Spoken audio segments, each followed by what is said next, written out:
Você sabe, o livro mais vendido de todos os tempos é a Bíblia. Ela continua sendo o maior best-seller. Eu cresci com a Bíblia. A Bíblia continua sendo o primeiro livro de todas as grandes religiões. O judaísmo, é claro. O cristianismo e Isaac. E os heróis e as personalidades da Bíblia, Adão e Eva, Abraão e Sara. Você tem Isaac e Rebeca, Jacó e Lia e Raquel. Personagens como Moisés e Arão. Mas também personagens que incluem os filhos de Abraão, Ismael e seu filho Isaque, assim como os filhos de Isaque, Jacó e Esaú. Estes são os ancestrais dos povos do nosso tempo. Então eu queria abordar falando sobre o aspecto espiritual, que as pessoas perguntam sobre o que é essa guerra, afinal. Não estou falando sobre o imediato, o horror imediato. Todos nós entendemos, e todos estamos horrorizados, e entendemos que isso precisa ser completamente erradicado. Mas o quadro maior é uma guerra de 75 anos desde que Israel se tornou um Estado. É uma guerra que remonta a 100 anos, 200 anos, remonta a milhares de anos. E sobre o que é isso? Quando você quer lutar uma guerra, você quer saber o que você quer? Então pode ser uma disputa territorial. Acredito que você tem parte do meu território. Pode ser recursos, pode ser poder, pode ser ideologia. Acho que é fundamental entender que isso é de natureza religiosa. O mundo ocidental não quer ouvir isso, porque pensamos que as guerras religiosas são coisa do passado, da Idade Média, Idade das Trevas, e que já superamos isso. Mas isso não é correto. As guerras religiosas são reais.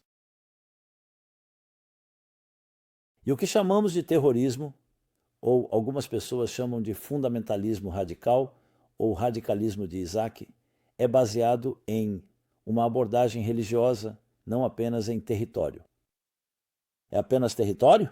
É apenas aquele estado, aquela terra, aquele Israel onde os judeus vivem em Israel. Essa é a batalha. É sobre dois estados. Quero dizer, a partição que a ONU sugeriu em 1948 era de dois estados, mas isso também não foi aceitável. Então quero voltar às raízes bíblicas, especialmente à história que lemos, literalmente, nessas semanas na Torá, na Bíblia. E é a história sobre Ismael e Isaque, os dois filhos de Abraão, que se tornariam aproximadamente, em termos gerais, os ancestrais, respectivamente, Isaque do povo judeu, Ismael do povo árabe, muçulmano. Obviamente, Isaque não nasceu até o século VII, né? 6, 7, 6, 7, mas o mundo árabe, aquela região chamada de Oriente Médio, obviamente, houve muita assimilação, muitos casamentos mistos, devido às diferentes guerras. Então, muitas pessoas não são necessariamente de linhagem pura diretamente de Ismael, mas, no entanto, a história geral. E quando você olha na Bíblia, você realmente vê uma batalha acontecendo. Então, a história é assim, e você pode procurá-la na sua própria Bíblia. Estou dando a você uma tradução bastante livre da história. Abraão começa a busca por Deus. Ele vive no que hoje é considerado o sudeste do Iraque. Ur causou-lhe onde ele vivia. E então Deus diz a ele, aparece para ele quando ele tem 75 anos e diz: chegou a hora de você começar a sua jornada. Bem, ele já estava viajando, mas a jornada física também, que é uma jornada espiritual ao mesmo tempo. Uma jornada que o levou para o noroeste. Do sudeste do Iraque, aproximadamente, subiu para o noroeste, até o que hoje é considerado a terra moderna de Israel, chamado de terra de Canaã na época. E Deus diz a ele: esta é a terra que eu prometo a você. É por isso que é chamada de terra prometida. E eu a prometo a você, e depois ao seu filho, e aos seus filhos, e aos seus descendentes.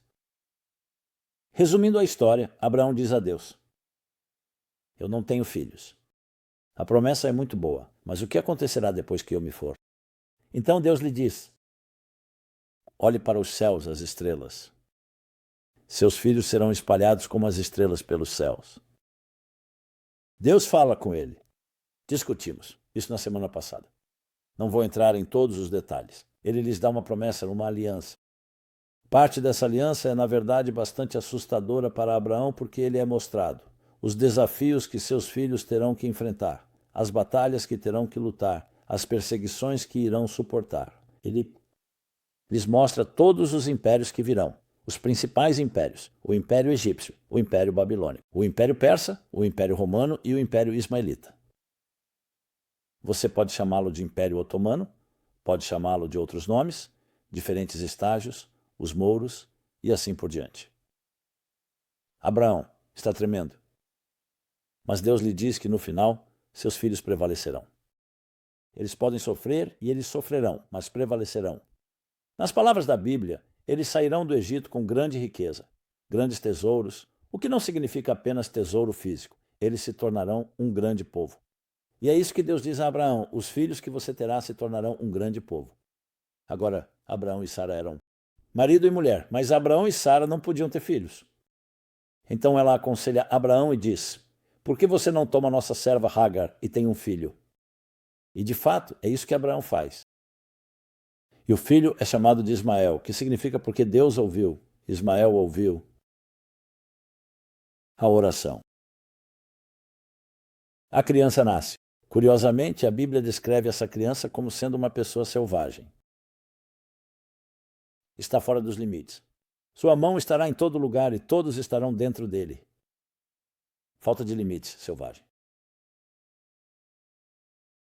De qualquer forma, nesse ponto, Sara diz a Abraão: você sabe, mesmo que eu tenha sugerido isso, mas a serva está me tratando de forma condescendente e ela quer que Abraão a mande embora. Então ele faz isso, mas ela retorna. A história continua depois que Abraão circuncida a si mesmo e a seu filho, Ismael. E então continua a história de que Isaque nasce milagrosamente. Sara é uma mulher mais velha, Abraão é um homem mais velho, Isaque nasce, até o ponto em que ele é chamado de Isaque porque a palavra Yitzhak significa riso. Ela riu, ela não podia acreditar. Não fazia sentido que ela desse à luz, mas ela deu à luz. E então a história, estou pegando certas partes selecionadas apenas para continuar a narrativa, que ela vê Ismael se comportando de uma maneira que a Torá chama de alegre. Mas os comentários explicam. Idolatria, paganismo, alguns dizem sexualmente inapropriado. Existem diferentes interpretações, mas ela estava corrompendo em sua mente seu filho Isaque. Então ela insiste que Abraão mande Ismael embora de sua casa com sua mãe, Agar. Abraão não quer fazer isso. É seu filho. E então Deus diz: ouça sua esposa. Seu herdeiro será Isaque. Mas Ismael também é seu filho, e ele também será uma grande nação com multidões. É isso que nos é dito. Então, o que exatamente estava acontecendo aqui? Quero dizer, estes são ambos os filhos de Abraão. Abraão foi o pioneiro do monoteísmo, pioneiro de Deus, pioneiro da civilização. Ele pregou, ele ensinou, ele pioneirou sozinho um mundo de virtude e justiça e amor, e compaixão e caridade. Todos os princípios que valorizamos. Sim, levaria milhares de anos para se tornar algo comum. Onde um país, como digamos os Estados Unidos, seria estabelecido com base nesses princípios. Mas isso foi apenas 250 anos atrás. Por milênios, monarcas governaram. Déspotas governaram, ditadores governaram. Às vezes, eles eram benevolentes, mas não necessariamente. Não existia algo como liberdade e direitos humanos. Sejam todas ideias, princípios que Abraão foi pioneiro. E ele ensinou isso a seus filhos, obviamente, Ismael e Isaque. Então, sobre o que era o conflito? Quando você lê um pouco mais a fundo a história, meus amigos, é de tirar o fôlego. Abraão representava a bondade, Chesed, você sabe, que é o antônimo do egoísmo, que é o interesse próprio. O interesse próprio é o que nos destrói. Começa de forma muito inocente. Estou interessado na minha própria sobrevivência, mas acaba se tornando a sobrevivência do mais apto. Cão come cão. Agora, em nome da cooperação, criaremos, em termos freudianos, um ego, um superego que equilibrará o id indomado. Porque precisamos coexistir, então precisamos de sinais vermelhos e verdes. Mas, fundamentalmente, somos narcisistas. O livro de Richard Dawkins, O Gênio Egoísta, o gênio em si é egoísta. Abraão contestou tudo isso. Não. Ele disse não ao mundo pagão. Há um propósito maior. Há destino.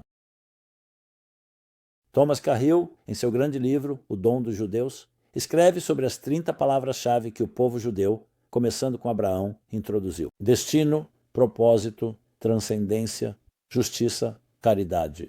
Sim, interesse próprio. Todos nós somos movidos por isso, mas temos outro ponto em nós, uma parte de nós que é transcendente por natureza, que é altruísta. E foi isso que ele abraçou e disse: vou ensinar isso aos meus filhos e à minha família. E Isaac, é claro, incorporou isso.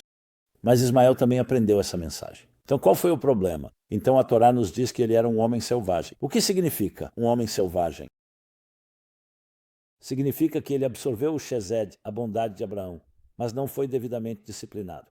Você sabe, você pode matar pessoas com bondade.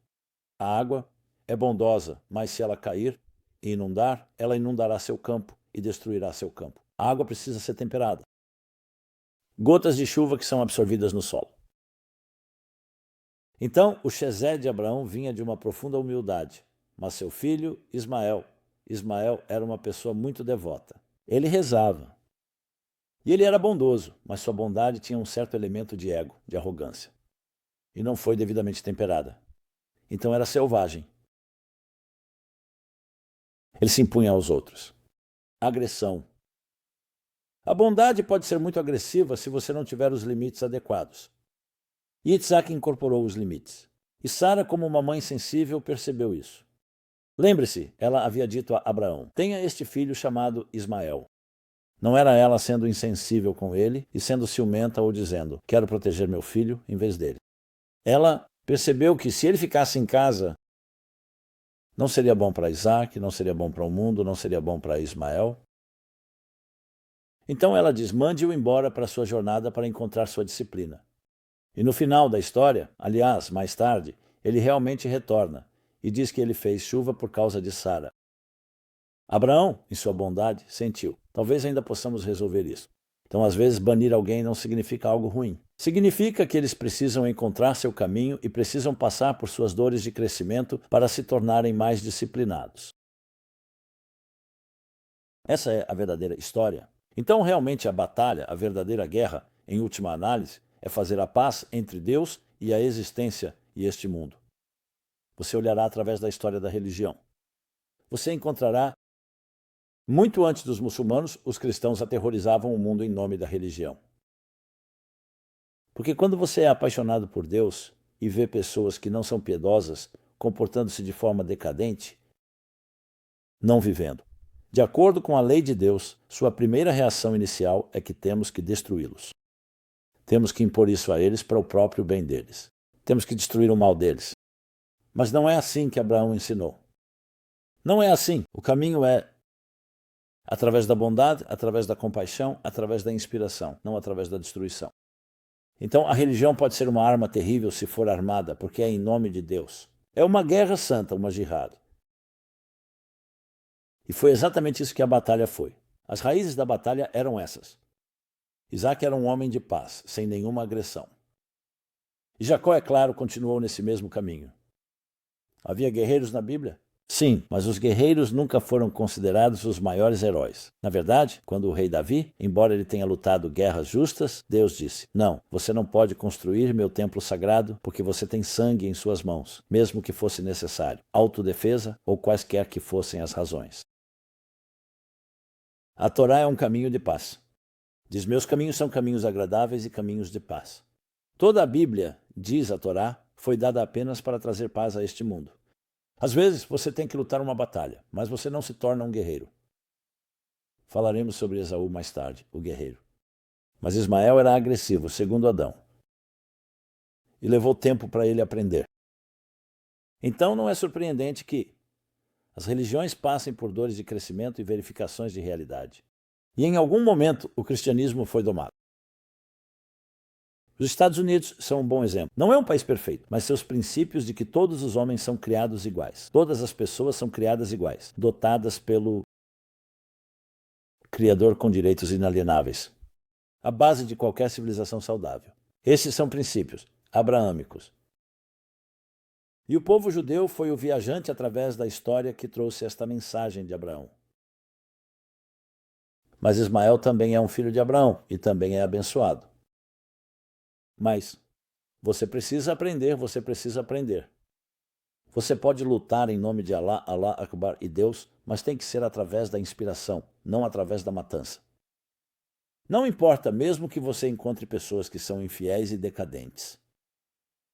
Então, um dos pais do fundamentalismo muçulmano, Qutb Sayyad Qutb QUTB, ele defendia isso, a violência. Porque Isaac agora é o povo escolhido e os judeus e cristãos caíram em desgraça com Deus. É por isso que precisamos controlar Israel. Esta não é uma guerra por terra em si. É uma guerra sobre quem controla a terra. E tem que ser Isaac. Olhe para a constituição do Hamas e você verá tudo o que estou dizendo. Mas ainda está com o erro de que é através da agressão, através da violência, e não temperado adequadamente com a devida humildade. Isso não é sobre você. Você não pode ser aquele que representa Deus e dizer: eu vou matar os outros filhos de Deus porque acho que estou certo. Então a história final, meus amigos, será de paz. E é por isso que estamos lutando.